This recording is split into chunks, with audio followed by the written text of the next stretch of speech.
I know a lot of times when people are making decisions about programs to buy and use, there's a lot of people now, a lot of programs because of what's happened in concussion, this booming industry that it's become, that have sort of jumped on the bandwagon. And we get asked that a lot by some of the school districts and groups that we work with. Gee, Brian, we're thinking about using ImPACT, or we've got this other program. And it really gets back to the reliability clinically and the objective information that we get from ImPACT. And those are the kinds of things that the talking points that I use when we deal with districts and with risk managers and the decision makers, because quite often the decision maker is not the one that's going to use the program.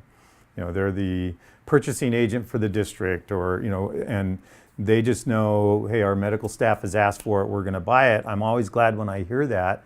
But the next part is my radar is really up, because it's like, okay, let's make sure that you're using it appropriately. And I always remind them that it's easy to use. I mean, they're already used to using computers. They're already, have computer labs in place. There's really nothing other, and we all log on to the internet, onto the web, so it really can't get much simpler than that.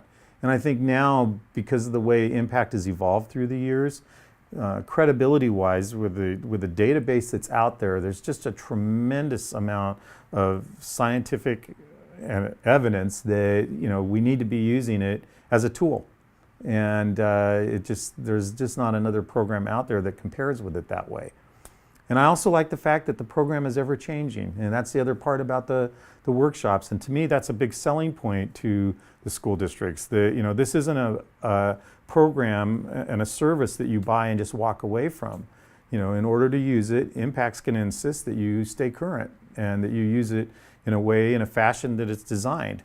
And I know that the districts are buying into that, partly because of the liability issues that are going on right now. And unfortunately, that's when we hear from a lot of school districts. They've had something happen, probably something catastrophic in many cases. That's usually what happens. And then they start looking back at, well, what can we do to prevent this? Or the risk manager at the district is saying, okay, not again.